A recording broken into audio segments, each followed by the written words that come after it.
चिकित्सा क्या है इसके बारे में देखेंगे। तो सबसे पहले देखा जाए कि योग चिकित्सा क्या है। तो जब जब योग बना उस समय रोग नहीं था, इस आज के जैसे रोग नहीं थे। तो उस समय ऐसी चिकित्सा का भी जरूरत नहीं था जैसा अभी चिकित्सा का जरूरत पड़ रहा है। तो योग का उत्पत्ति हुआ आपको शारीरिक और मानसिक रूप से साम्य रखते हुए अध्यात्म की ओर ले जाने के लिए। तो सबसे पहले योग चिकित्सा के बारे में देखा जाए तो अपने महर्षि सुश्रुत और चरक, जैसा आप लोग जानते होंगे, आयुर्वेद में दो अपने महान जनक हुए हैं मेडिकल के। कौन सा चैप्टर है? एक्चुअली चैप्टर योग चिकित्सा शुरू होगा, तो मैं ऐसे योग चिकित्सा के बारे में बता रहा हूँ। मैं योग ये शायद थर्ड यूनिट में आपका होगा। योग चिकित्सा में जो डिजीज है, आपके डिजीज के बारे में जो पढ़ना होगा, तो उसमें हर डिजीज का दिया हुआ है कैसे इलाज किया जाए। तो एक मैं जनरल कॉन्सेप्ट दे रहा हूँ, उसके बाद डिजीज वाई कॉन्सेप्ट ले लेंगे, कौन से रोग में कौन सा सही ठीक है रहेगा। सर, ठीक है। हाँ। तो सबसे पहले जैसे मैं बता रहा था कि महर्षि सुश्रुत ने क्या बोला है आपका। सुश्रुत ने बोला है कि 100 साल जीना है, लेकिन 100 साल पूरे शरीर को सही रखना है। एक आया है सम दोष समाग्निश्च सम धातु मलक क्रिया प्रसन्नात्मेन इंद्रिय मज स्वस्थ इत भी दिए थे। मतलब पूरे 100 साल तक जिए, और उसमें जीने में क्या होना चाहिए, तीनों दोषों की साम्यता हो, आपका वात पित्त और कफ ये तीनों बराबर हो, जठराग्नि सही हो। उनका जो स्वास्थ्य का डिफिनेशन दिया हुआ है सुश्रुत ने, तीनों दोष की साम्यता, वात पित्त और कफ आपके शरीर में बराबर हो, जठराग्नि में आपकी साम्यता हो। जठराग्नि जो पेट की अग्नि होती है जिससे खाना पचता है, हम वैश्वानरो भूत्वा भगवान श्री कृष्ण ने बोला है। तो जठराग्नि की साम्यता हो। सप्त धातु का एक कॉन्सेप्ट आया है आयुर्वेद में, तो सप्त धातु आपके बराबर हो, रस रक्त मांस मेद अस्थि मज्जा शुक्र सारे शुद्ध हो। सप्त धातु, इंद्रियां आपकी सुचारू रूप से चले, और भोजन की प्रकृति योगिक या सात्विक हो।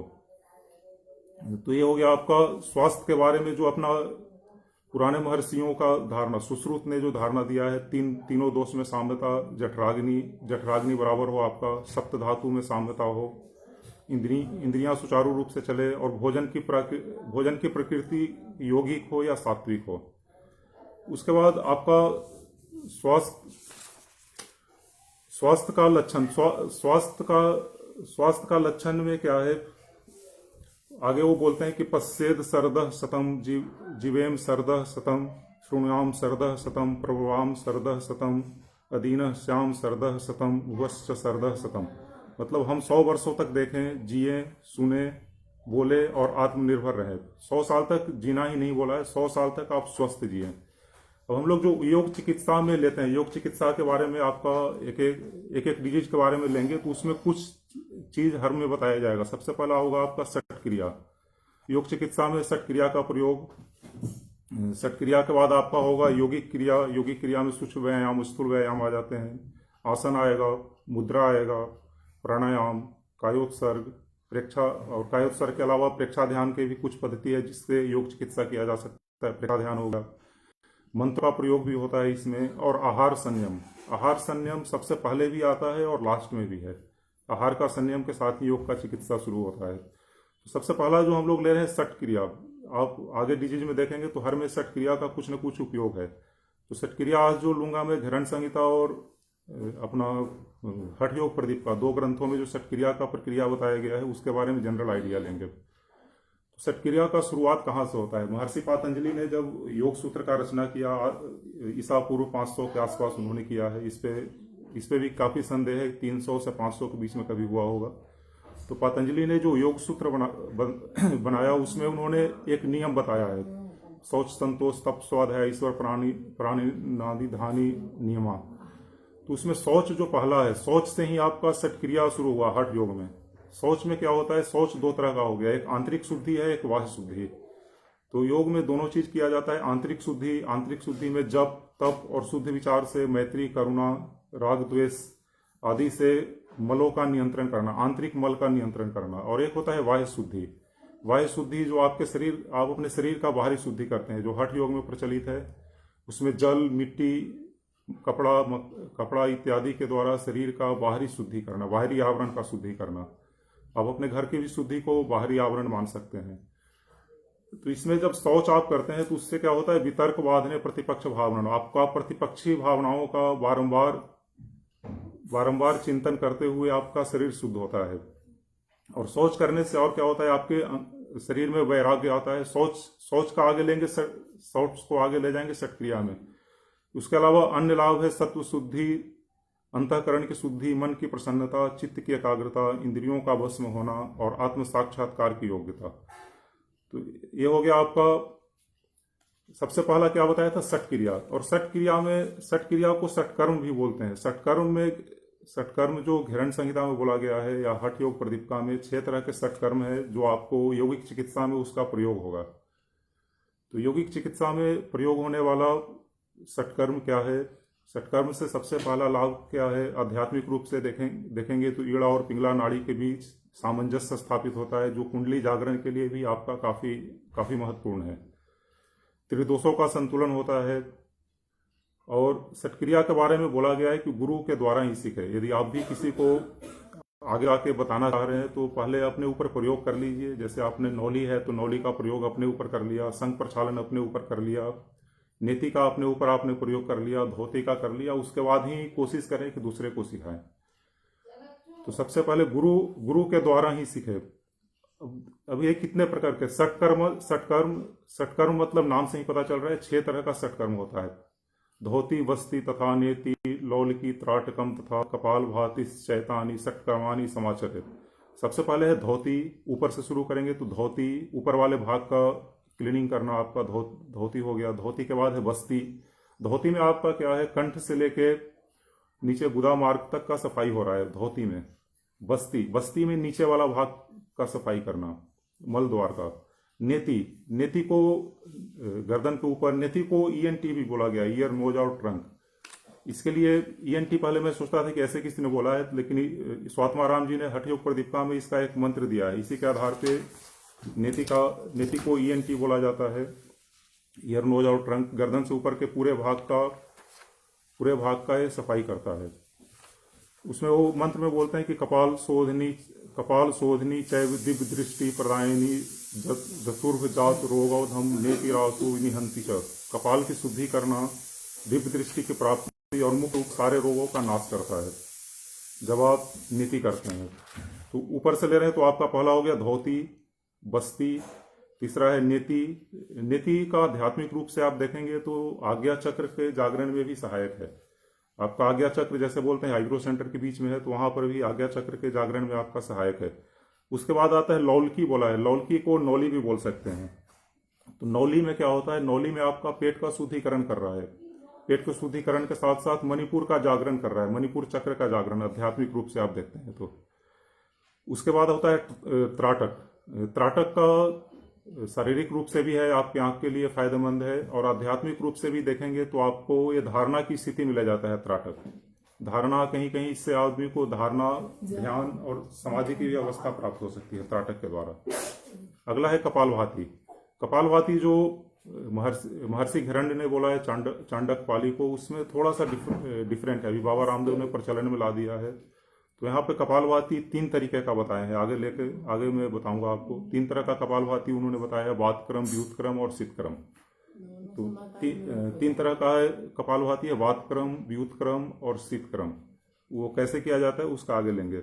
अभी आपका सबसे पहले था धोती, बस्ती, नेति, नौली, त्राटक, कपालभाति।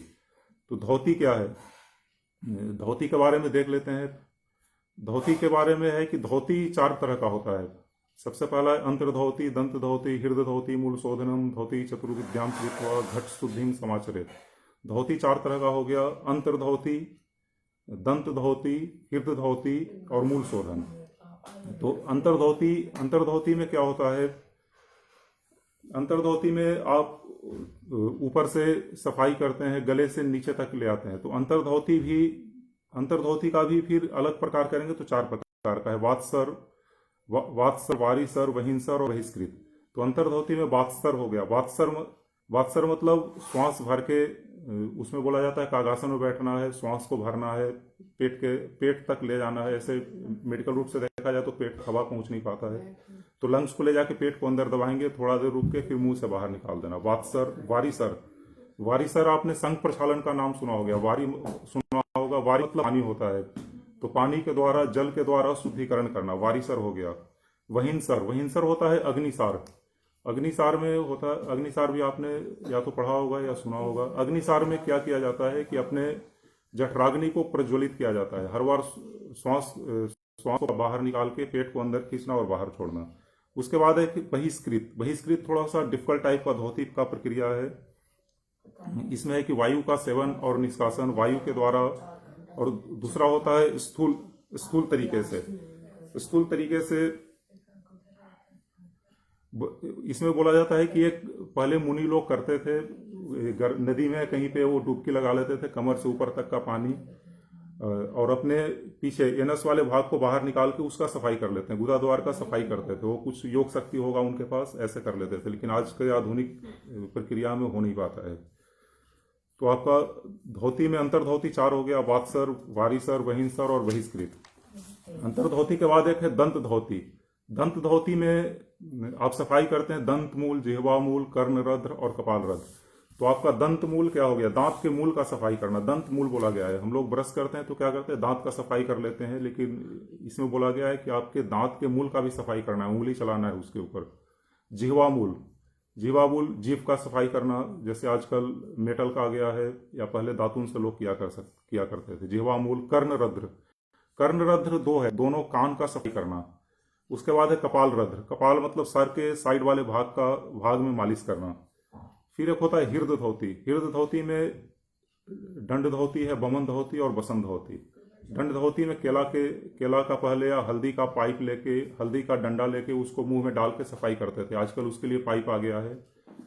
फिर बमन धोती में आप कुंजल का प्रक्रिया बोल सकते हैं, पानी पी के बाहर निकाल देना, कुंजल या व्याघ्र क्रिया। उसके बाद है बसंत धोती। एक वस्त्र धोती का प्रक्रिया होता है, ऊपर से कपड़ा लेके पूरे अंदर ले जाना, शरीर मुंह से अंदर ले जाना और उसका सफाई करना, फिर बाहर निकाल देना। उसके बाद आता है एक मूल शोधन। मूल शोधन में, मूल शोधन के बारे में बोला गया है कि आदमी हल्दी की जब भी हल्दी का जब फसल आता है उस समय उसका सफाई करके उसको पीछे लगाएगा तो उसका अपान वायु क्लियर हो जाता है। अपान वायु क्लियर होने से उसके शरीर में रोग नहीं होगा। बोला गया है कि यदि आप सारे सटकर्म नहीं भी करते हैं, यदि आप अपने अपान वायु को सही कर लेते हैं, गुदा द्वार को यदि आप सही कर लेते हैं, हल्दी से या मध्यमा उंगली के प्रयोग से भी सफाई किया जा सकता है, तो आपका सारा रोग, जैसे आजकल प्रचलित है, डॉक्टर लोग भी अपने करवाते हैं।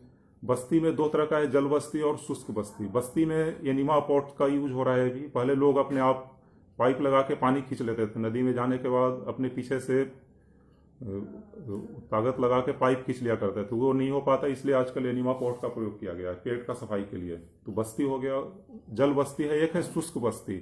शुष्क बस्ती में क्या है, स्विनी मुद्रा जो हम लोग लगाते हैं मूलाधार चक्र के जागरण के लिए। स्विनी मुद्रा में अपने एनस को खींचना है जैसे घोड़ा खींचता है, और उसका आकुंचन करना और प्रसारण करना, श्वास के साथ ऊपर खींच लिया छोड़ दिया। या पश्चिम उत्तासन में भी कर सकते हैं, ताड़ासन में भी कर सकते हैं। शुष्क बस्ती में आ गया।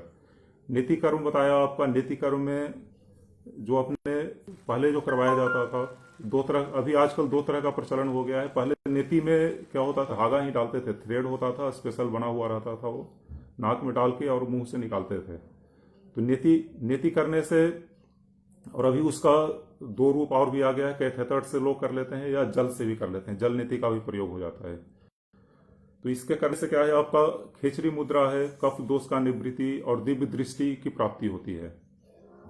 नीति के बाद आप नौली देख सकते हैं। नौली का प्रक्रिया, नौली मैं कर लेता हूं, या आप में भी चाहे तो कुछ हो सकता है, कुछ लोग कर लेते होंगे या प्रैक्टिस से भी हो जाएगा।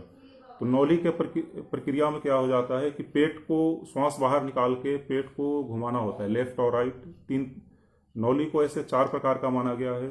मध्य नौली जो सबसे सामान्य नौली है, मध्य नौली, पेट को खींच के बीच में रोकना।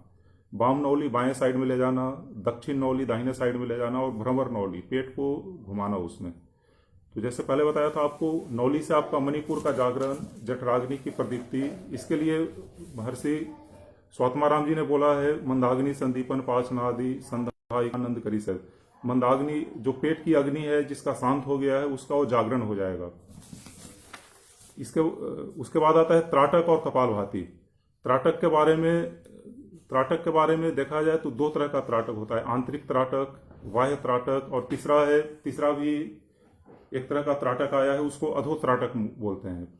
इसके लिए शिवानंद सरस्वती जी ने तीसरा एक माना है, अधोत्राटक। पुराने ग्रंथों में दो तरह का ही त्राटक है, बहिर्त्राटक और अंतरत्राटक।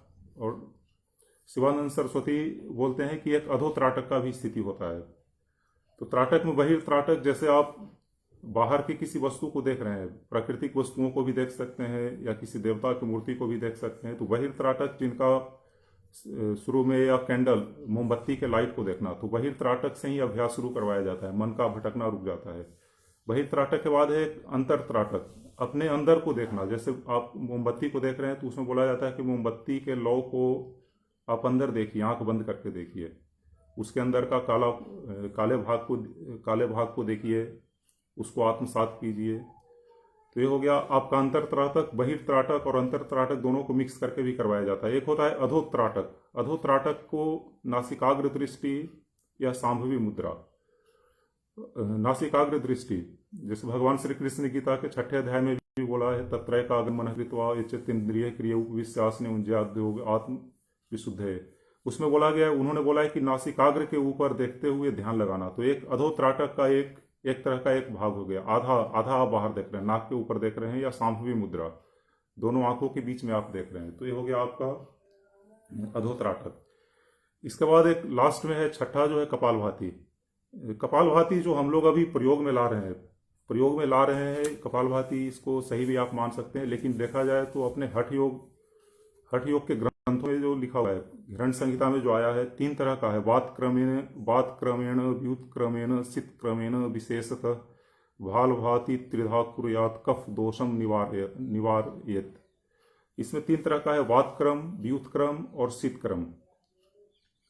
तो वात क्रम में क्या होता है, आप अपने वायु को नाक से लिए, लेफ्ट से लिए, अभी जो हम लोग प्राणायाम कर रहे हैं, अनुलोम विलोम प्राणायाम के जैसा हो गया, बाएं से लिया और दाहिने से निकाला, दाहिने से लेकर बाएं से निकाला, ये हो गया वात क्रम। व्युत क्रम में क्या होता है कि आप अपने नाक से पानी को लेते हैं और मुंह से निकाल देते हैं, ये हो गया आपका व्युत क्रम। शीत क्रम में क्या होता है, आप अपने पानी को मुंह से लिया और नाक से निकाल दिया। तो ये 3 तरह का हो गया, वात क्रम, व्युत क्रम और शीत क्रम। अब इसमें एक कॉन्सेप्ट आपका आता है बार बार, जैसे मैं बोल रहा था, कफ दोष की निवृत्ति करता है, वात दोष का निवृत्ति होता है। सर हाँ बोलिए। शीत क्रम में वायु नहीं लेते हैं? वायु नहीं लेते हैं। उसमें क्या होता है ना, जो मैं इसमें महर्षि हिरण्य ने जो बोला है, 3 तरह का उन्होंने कपालभाति बोला। एक है वात क्रम में वायु लेके निकाल रहे हैं दूसरे नाक से। दूसरा है व्युत क्रम में नाक से पानी लेके मुंह से आप निकाल रहे हैं। और तीसरा जो शीत क्रम बोल दिया, शीत क्रम में आप अपने मुंह से पानी लेके नाक से निकाल देते हैं। व्युत क्रम और शीत क्रम में इतना ही डिफरेंस है। अभी इसमें जैसे मैं बार बार आपको बोल रहा था कि इससे वात रोग की निवृत्ति होती है, पित्त रोग का और कफ रोग का। तो इसका पहचान कैसे करें, उसका एक साधारण सा मैं तरीका बता रहा हूँ। 3 तरह का रोग आयुर्वेद में 3 तरह का रोग माना गया है, वात रोग, पित्त रोग और कफ रोग। वात रोग 80 प्रकार के होते हैं, पित्त रोग 40 प्रकार के होते हैं और कफ रोग 20 प्रकार के होते हैं। तो वात पित्त और कफ का शरीर में कहाँ पर वास है, तो उसके लिए उन्होंने एक मंत्र दिया है। अपने हठ योग प्रदीपिका में एक मंत्र आया है, तल पाद नाभिदे से वात स्थान मुदीरम अनाभे हृदयम यावत पित्त कोष्ठम प्रकृतम हृदय देश दूधर्व का स्तु श्लेष्म धातु रिहोच्यते इति त्रयाणाम धातूनाम स्वम स्थान मुदीरितम। इसमें बोला गया है कि आपके पैर के तलवे से लेके, पैर का जो तलवा वाला नीचे वाला पोर्शन से लेके नाभि तक का जो भाग है वो वायु का स्थान है। पैर के तलवे से नाभि तक का जो भाग हो गया वायु का, नाभि से हृदय तक का भाग हो गया पित्त का, और हृदय से ऊपर का भाग हो गया कफ का। तो तब जैसे आप कपालभाति आपको बताया जाएगा, कपालभाति से कौन से रोग का नाश होता है, तो आपको बोलना है कि कफ का होता है नाश, कफ रोग का नाश होता है। कफ रोग का क्यों होता है, क्योंकि आपके हृदय के ऊपर वाले भाग का इसमें हो रहा है। अभी बोला गया कि वायु का कहाँ से होगा, तो जो आप नीचे का जो प्रक्रिया करेंगे, जैसे मूल शोधन कर सर, वो तो सर वो पित्त का नहीं होगा, फिर कपालभाति में कफ और पित्त दोनों का नहीं होगा? एक्चुअल कपालभाति जो मैं इसमें बता रहा हूँ ना, कपालभाति इसमें घिरण संहिता वाला मैं कपालभाति बता रहा हूँ। आप कपालभाति अभी जो नॉर्मल चल रहा है, घिरण संहिता में क्या बोला गया है कि नाक से श्वास लेके दूसरे नाक से निकालना, नाक से पानी लेके मुंह से निकालना, मुंह से लेके फिर नाक से निकाल देना। तो आपका कहाँ का प्रयोग हुआ? आपका केवल गले के ऊपर का भाग का ही प्रयोग होता है। हाँ, तो इसमें हर्ट से ऊपर वाला भाग ही आपका प्रयोग में आ रहा है, हृदय से ऊपर वाला भाग आ रहा है। तो इसमें कफ का ही हो पाएगा, कफ का निवारण होगा इससे। ठीक है सर। हाँ, जो उसमें सर तो जो अभी नॉर्मली सर जो हाँ। कपालभाति अभी चल रहा है, सर अभी वाले कपालभाति में बोलते हैं पूरे रोगी मतलब उससे होते हैं, तो ये कैसे अभी सारे का रोग का निवारण मतलब से अभी वाले में देखा जाए तो आपका तो इसमें तो तीनों रोग का हो जाएगा। ऐसे पित्त और कफ का ज्यादा होगा, वायु का थोड़ा कम होगा। सर आप जैसे आप ही योग करवाते हैं, तो आप इसमें क्या बोलते हैं जो कपालभाति अभी जो इतना प्रचलित है कि नहीं, एक्चुअली इससे मोटापा कम होता है? प्रचलित वाला ही चलता है, प्रचलित वाला ही चल रहा है वो। तो आपको नॉलेज के लिए मैं बताया हूँ नहीं, कि पर वो सही है सर, लेकिन जो भी बोलते हैं कि कपालभाति से पेट कम होता है, उसको 5 मिनट करो, 10 मिनट करो। हाँ, कपालभाति तो क्या है ठीक ना, है सही। कपालभाति आप कितना देर भी कर सकते हो, कोई प्रॉब्लम नहीं है। उसमें दो चीज का ध्यान दिया जाता है। एक आपका कमर में दर्द न हो, बैक पेन का प्रॉब्लम हो तो रोक देना है, और दूसरा आपका यदि हाई बीपी हो रहा है। कपालभाति मैं अपने ऊपर काफी प्रयोग किया हूँ, 20-20 मिनट, 1000 स्ट्रोक, 1500 स्ट्रोक तक मैं कर लेता हूँ।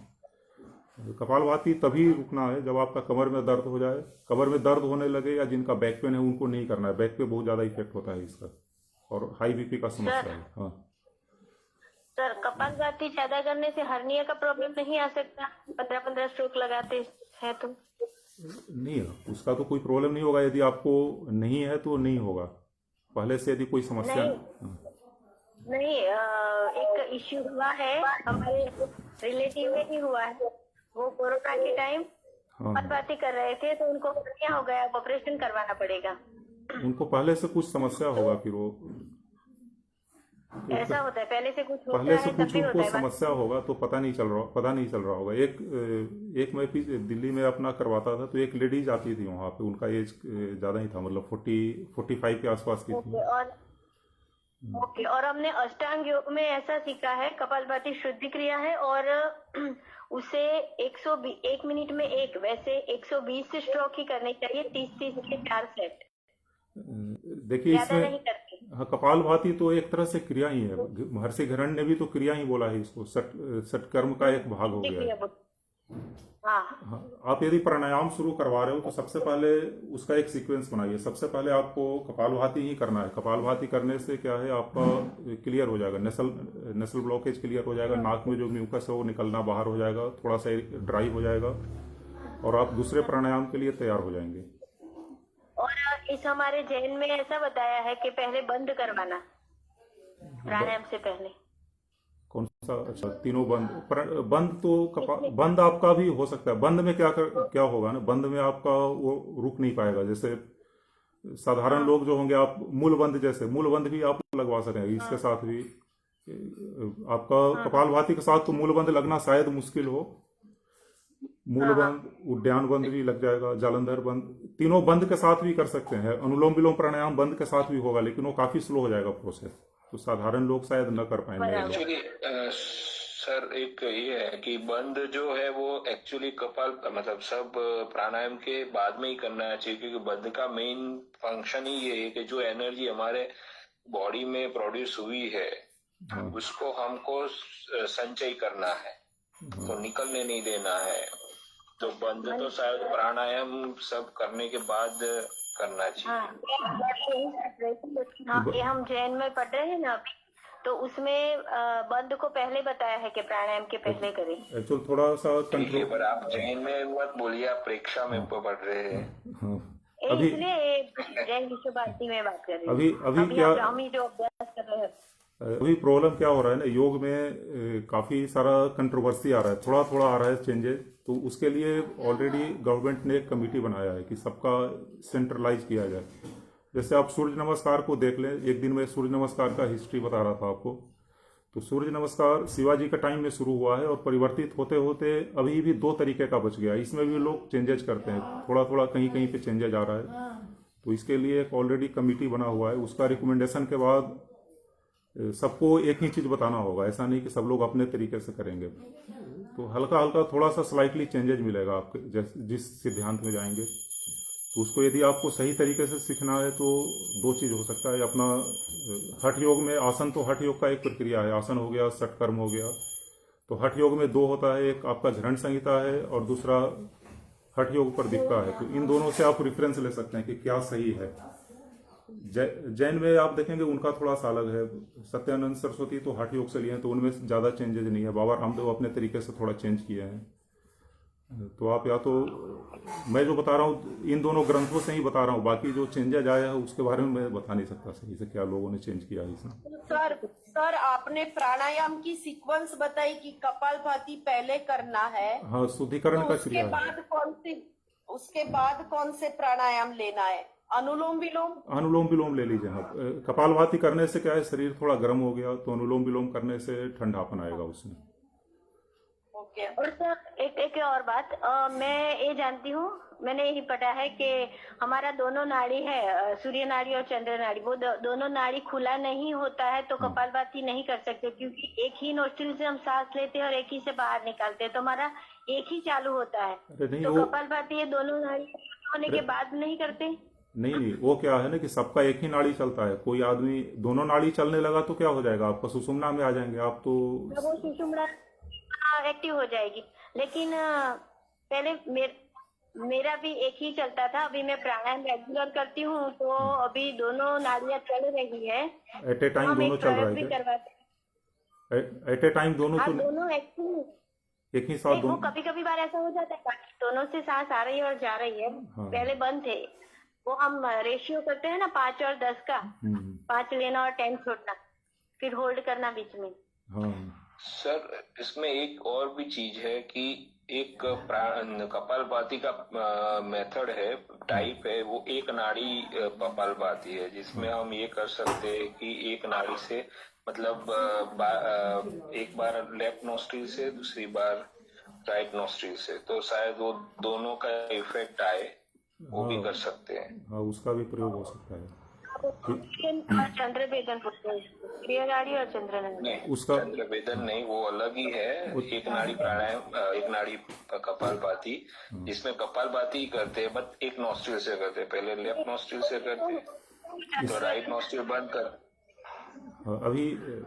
अभी इसका भी आपने सही बोला, इसका प्रयोग ये भी करवाते हैं। सत्यानंद सरस्वती हैं, इसका प्रयोग करवाते हैं। वो एक राइट बंद करके लेफ्ट से चलाना, फिर लेफ्ट बंद करके राइट से चलाना, तो धीरे धीरे वो खुल जाएगा उससे।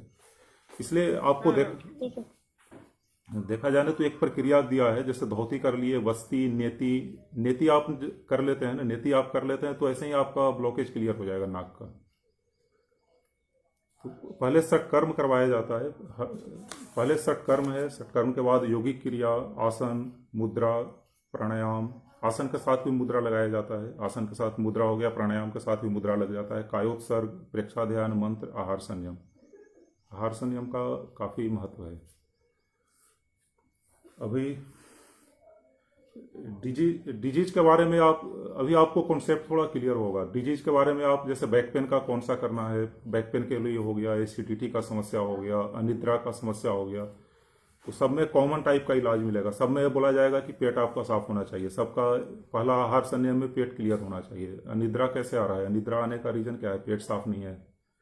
अनिद्रा के बाद एसिडिटी का भी सेम रीजन हो गया आपका।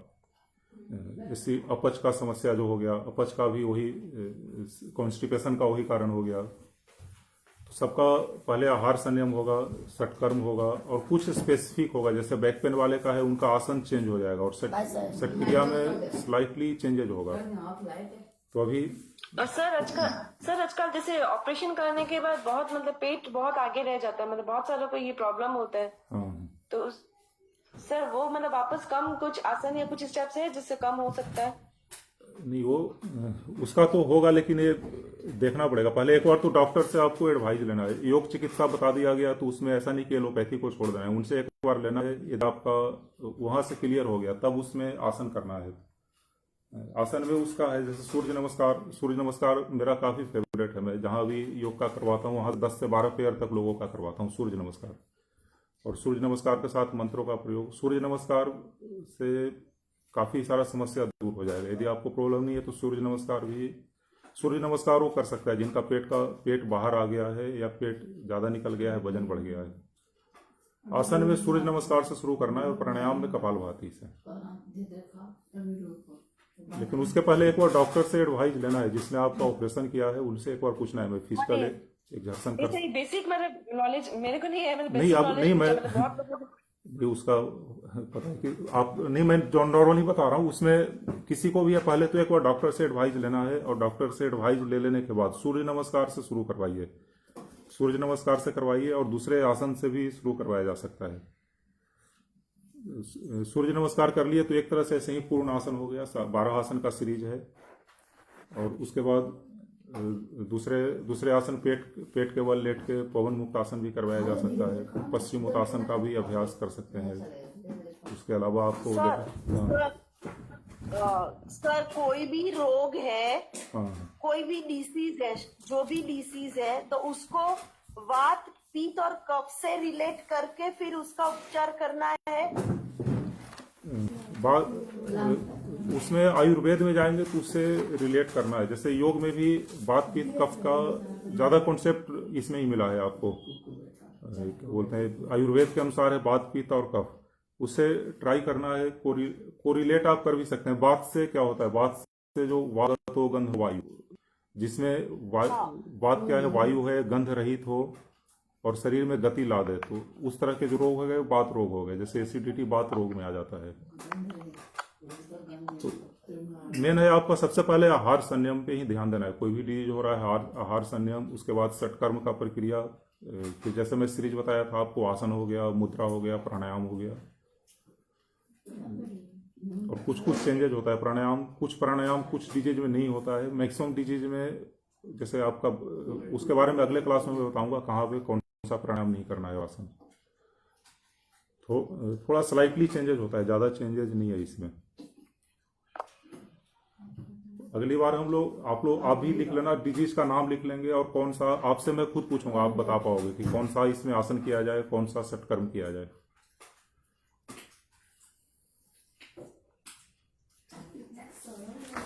ठीक है सर। Okay sir. इसमें जैसे बोला गया है ना कि आपका योग का स्वास्थ्य, लास्ट एक मंत्र बोलते हैं, उसके बाद समाप्त करेंगे आज का। योग का स्वास्थ्य की स्थिति क्या है? लघुत्वम आरोग्यम लोलुप्तवम वर्ण प्रसादम स्वर सौष्ठवम च गंधो शुभो मूत्र पुरिस्मल्पम योग प्रवृत्तम प्रथमा वदंती। उसमें बोला गया लघुत्तम आरोग्यम, आपके शरीर में लघुता आ जाए, आरोग्य की स्थिति आ जाए, आपका शरीर काया में चमक आ जाए, स्किन के ऊपर चमक आ जाए, स्वर आपका मीठा हो जाए, गंध आपके शरीर के अंदर का गंध और बदबू दूर हो जाए, आपका मूत्र और पुरुष मतलब बोला गया है मल, मूत्र और मल दोनों सही हो जाए, ये योग का लक्षण है। योग या योगी का लक्षण बोल सकते हैं। तो अगले बार में डिजीज आप लोग भी नोट कीजिए अपने बुक से और मैं भी नोट कर लूंगा। फिर उसमें आपसे भी पूछेंगे, मैं भी बताऊंगा क्या इसका इलाज हो सकता है। ओमरम सर, हाँ, ठीक है। पेपर नंबर 5 जो है हमारा पंचम पत्र एवं दशम पत्र, क्या उसमें कई सारे रोगों के बारे में सब पीछे बताया गया। पूरा एक चैप्टर ही है जिसमें शारीरिक, मानसिक और भावनात्मक रोग तीनों का बताया गया है। रोग का परिचय दिया गया है, शरीर के लक्षण भी दिए गए हैं, रोगों के निवारण प्रेक्षा चिकित्सा द्वारा हमें अलग अलग तरीकों से सब बताया गया है। बुक के अंदर है, तो यूज कर सकते हैं। हाँ, उसका डिस्कशन अगली बार में हम लोग डिस्कशन कर लेंगे। आप भी बताइए, फिर मैं भी बताऊंगा। तो उससे क्या होगा, आपको भी याद हो जाएगा क्या इसमें हो सकता है। थोड़ा स्टडी करके आना है, मैं भी देख लूंगा। ठीक है। हाँ सर, स्टडी करेंगे, पर सर हमको थोड़ा सा कैसे हम डिसाइड कर सकते हैं कि जैसे रोग है तो कैसे करते हैं, वो एकदम से नहीं पता चलता है कि देखिए एक चीज तो कोई बोलता है कि हमको एसिडिटी है, तो जैसे हम छोटे से बड़े हुए हैं तो सुना हुआ है कि भाई एसिड ज्यादा बॉडी में हो गई है तो एसिडिटी होती है, तो एकदम से पता नहीं चलता है कि उसके लिए ऐसे पता चलता है कि अल्कलाइन चीज खानी है, उसको न्यूट्रल करना है। हाँ, तो ऐसा इसका अभी हम लोग अगली बार में 4-5 डिजीज ले लेंगे। एक एसिडिटी का ले लेंगे, एक कॉन्स्टिपेशन का ले लेंगे, अनिद्रा का ले लेंगे, बैक पेन का, 4-5 डिजीज का लेंगे, डिस्कस कर लेंगे। ठीक है सर, आप थोड़ा ब्रीफ करना, वो मतलब ग्रुप में डालना कि हम ये 5 डिसीज डिस्कस करने वाले, तो हम थोड़ा सा प्रिपरेशन कर सकते हैं। ठीक है, कल 1-2 दिन में मैं डाल देता हूँ आपको क्या करना है। अच्छा ठीक है सर। संपन्न करें। ओम अरहम सर। ठीक है, ओम हरिओम सर। ओम हरिओम। ओम हरिओम। Thank you sir. आपके आभारी हैं। गुरुदेव के आभारी है। मैं भी आपका आभारी हूँ। हम सब गुरुदेव के आभारी हैं। जोश में हम